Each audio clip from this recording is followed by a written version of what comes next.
வணக்கம் உறவுகளே! அனைவருக்கும் இனிய காலை வணக்கம். இந்த வீடியோ பார்க்குற எல்லாருமே ஹேப்பி அண்ட் ஹெல்த்தியா இருப்பீங்கன்னு நம்புறேன்.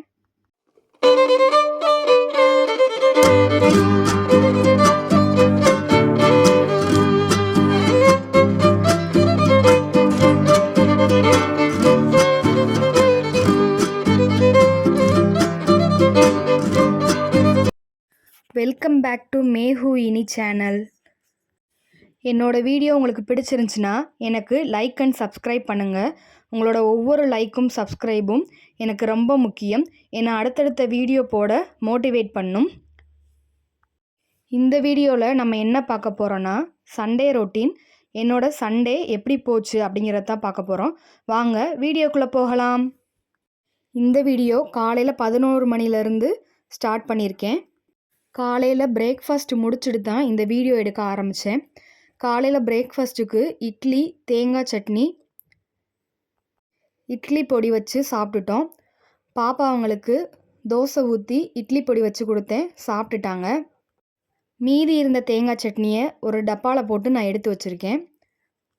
மதியம் இன்றைக்கி வெஜ் மெனு செய்யலாம் அப்படின்னு சொல்லிட்டு யோசிச்சுருந்தேன். அதனால் தேங்காய் சட்னியை அப்போ வச்சுக்கிடலாம் அப்படின்னு சொல்லிட்டு ஒரு டப்பாவில் போட்டு ஸ்டோர் பண்ணிட்டேன். பாத்திரம் எல்லாமே கிடந்துச்சு, வீடும் கூட்டாமல் இருந்துச்சு. சரி ஃபஸ்ட்டு வீடை கூட்டி விட்டுட்டு அதுக்கப்புறம் பாத்திரம் விளக்கலாம் அப்படின்னு சொல்லி நினச்சிருந்தேன்.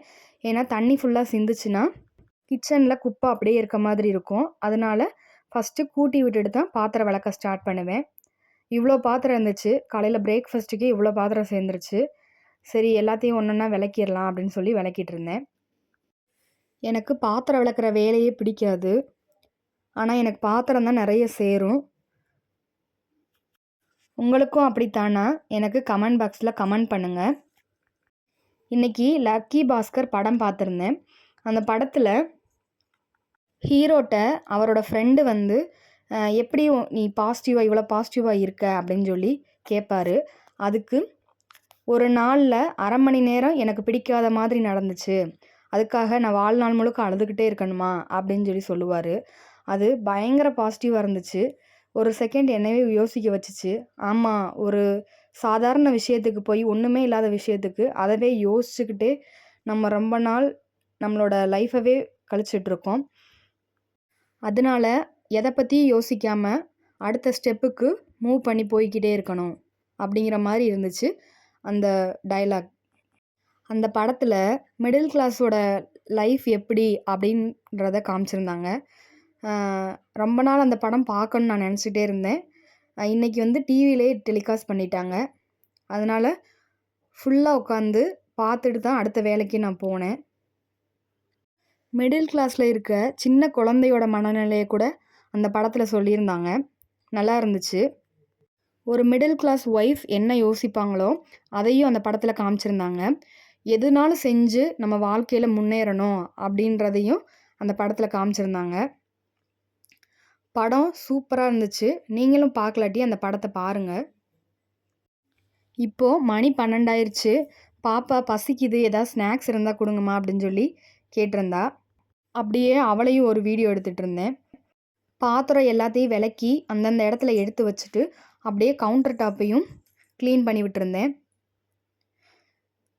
அடுப்பை வந்து நான் க்ளீன் பண்ணலை, சும்மா ஜஸ்ட்டு அந்த துணி வச்சு மட்டும் தொடச்சி விட்ருந்தேன். ஏன்னா லஞ்சு சமைச்சோன்னா மறுபடியும் அழுக்காகும் அப்படின்றதுக்காக அதை எல்லா வேலையும் முடிச்சுட்டு அதுக்கப்புறம் நம்ம தொடச்சி விட்டுக்கலாம் அப்படின்னு சொல்லிட்டு ஸ்டவ்வை நான் துடைக்கலை. இப்போது கவுண்டர் டாப்பை சுத்தம் பண்ணதுக்கப்புறம் டீ போட்டிருந்தேன். சரி டீ 2 பேருக்கு ஆற்றிட்டு போய் குடிச்சிட்டு வந்து லஞ்சுக்கான வேலையை பார்க்கலாம் அப்படின்னு சொல்லிட்டு அவங்களுக்கும் எனக்கும் டீ போட்டிருந்தேன். 2 பேரும் குடிச்சிட்டு அடுத்து லஞ்சுக்கான வேலையை பார்க்க ஆரம்பிச்சிட்டேன். வீட்டில் முட்டை இல்லை. சரி பெரிய பாப்பாட்ட சொன்னேன், போய் வாங்கிட்டு வாடா அப்படின்னு சொல்லியிருந்தேன். பாப்பா போய் வாங்கிட்டு வந்தா. பெரிய பாப்பா முட்டை சாப்பிட மாட்டா, அவிச்ச முட்டை சாப்பிட மாட்டா. அதனால் எங்கள் 3 பேருக்கு மட்டும்தான் வேக வச்சுருந்தேன். அவளுக்கு ஆம்லேட் போட்டு கொடுத்துக்கலாம் அப்படின்னு சொல்லிட்டு எங்கள் 3 பேருக்கு மட்டும்தான் வேக வச்சுருந்தேன். முட்டையை குக்கரில் தான் வைப்பேன். ஒரு விசில் விட்டு இறக்கணுன்னா முட்டை வெந்துடும். மிச்ச முட்டை வைக்கிற பாக்ஸில் எடுத்து வச்சுட்டேன். கையோடு எடுத்து வச்சாதான், இல்லாட்டி பாப்பாங்க வந்து தட்டி விட்டாலும் விட்டுருவாங்கன்னு சொல்லிட்டு கையோடு எடுத்து வச்சுட்டேன். இப்போது முட்டை வெந்துருச்சு. ப்ரெஷர் வந்து தானாக அடங்கணும். நம்ம எடுத்து விட்டால் முட்டை வந்து கொஞ்சம் வேகாத மாதிரி இருக்கும். அதனால் ப்ரெஷர் அடங்கினதுக்கப்புறம் குக்கர் மூடியை ஓப்பன் பண்ணி பார்த்தா இப்படி தான் இருந்துச்சு. நல்லா வெந்துருச்சு. ஒரு விசில் விட்டாலே போதும். அதை எடுத்து ஒரு பாத்திரத்தில் மாற்றிட்டு இந்த குக்கரை லைட்டாக தண்ணி ஊற்றி வாஷ் பண்ணிவிட்டு அதே குக்கரில் ஒரு உலக்கு அரிசி 2 பங்கு தண்ணி போட்டு உப்பு போட்டு மூடி வச்சுட்டேன். அடுப்பில் வச்சு வேக வச்சுட்டேன். சின்ன பாப்பாவுக்கு ஸ்நாக்ஸ் எடுத்து கொடுத்துட்டு அந்த கவுண்டர் டாப் மேலே உட்கார வச்சுருந்தேன். பக்கத்தில் அரிசி எடுத்து உலக்கில் வச்சுட்டு அந்த சைடு திரும்பி தான் நின்றுருந்தேன். அதுக்குள்ளே அரிசி எல்லாத்தையும் கீழே சிந்தி விட்டுட்டா. சரி, அவள் வந்து முட்டை விரும்பி சாப்பிடுவா. அதனால் அவளுக்கு மட்டும் உரித்து சாப்பிட்றதுக்கு முன்னாடியே கொடுத்துருவேன். சூடாகவே சாப்பிட்ருவா. அதனால் அவள் சாப்பிட போயிட்டா. இன்றைக்கி வெஜ் மெனு சமைக்கலான்னு நான் நினச்சிக்கிட்டு இருந்தேன். ஆனால் அவங்க ப்ரான் எடுத்துகிட்டு வந்துட்டாங்க. ஒரு 1/2 kg எடுத்துகிட்டு வந்தாங்க. சரி, அதை கிரேவி மாதிரி வச்சிடலான்னு சொல்லிட்டு வச்சுருக்கேன். ப்ரான் கிரேவி ரெசிபி வந்து தனியாக நான் போஸ்ட் பண்ணுறேன், நீங்கள் பாருங்கள். லன்ச் எல்லாம் சாப்பிட்டு முடிச்சுட்டு ரெஸ்ட் எடுத்துகிட்டு இந்த வீடியோ ஒரு 6 மணி போல் எடுத்திருந்தேன். குட்டி பாப்பா என்கிட்ட இருக்க திங்ஸ் எல்லாம் நான் காட்டுறேம்மா, என்னை வீடியோ எடுங்க அப்படின்னு சொன்னான். சரி, அவளையும் ஒரு வீடியோ அப்படியே எடுத்திருந்தேன்.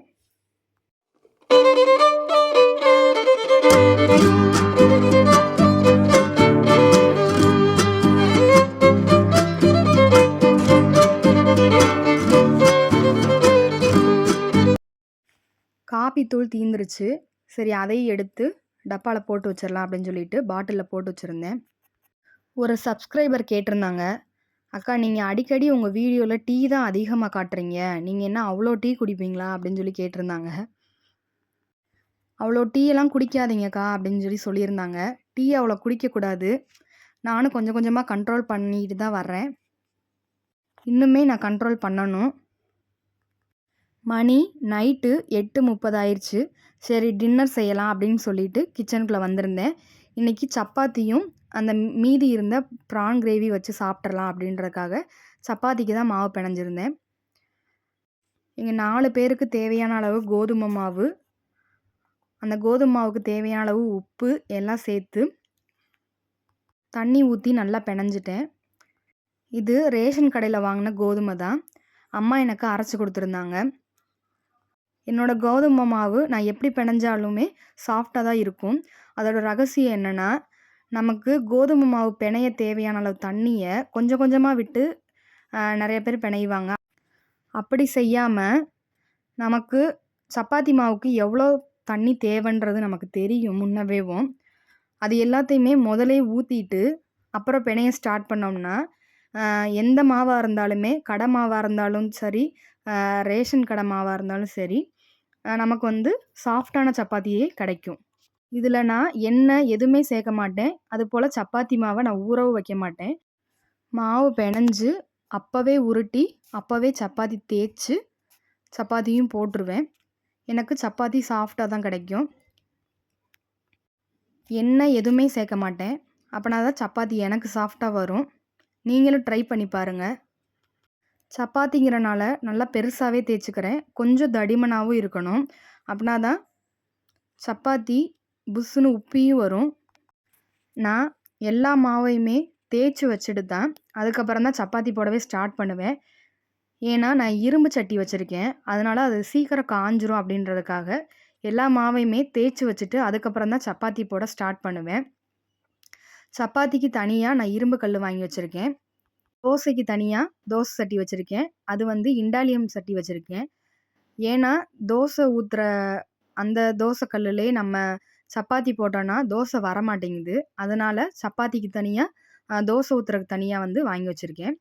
சப்பாத்தி ஒரு பக்கம் வெந்தோடனையும் ஒரு 4 சொட்டு எண்ணெய் ஊற்றி எல்லா பக்கமும் ஸ்ப்ரெட் பண்ணி விட்டுட்டு அதே போல் அடுத்த பக்கம் திருப்பி போட்டு ஒரு 4 சொட்டு எண்ணெய் சேர்த்து ஸ்ப்ரெட் பண்ணி விட்டுட்டு எடுத்தோன்னா சப்பாத்தி அடுத்த நாள் காலையில் இருந்தால் கூட அப்படியே சாஃப்டாக இருக்கும். ரொம்ப எண்ணெய் ஊற்றக்கூடாது. லைட்டாக ஒரு 4 சொட்டு மட்டும் முன்னாடி பின்னாடி ஊற்றி ஸ்ப்ரெட் பண்ணி விட்டோம்னா சாஃப்டான சப்பாத்தி நமக்கு கிடைக்கும். அந்த ப்ரான் தொக்கு வச்சு இன்றைக்கி டின்னரை நாங்கள் முடிச்சிட்டோம். ப்ரான் தொக்கு ரொம்பவே டேஸ்ட்டாக வந்துருந்துச்சு இன்றைக்கி.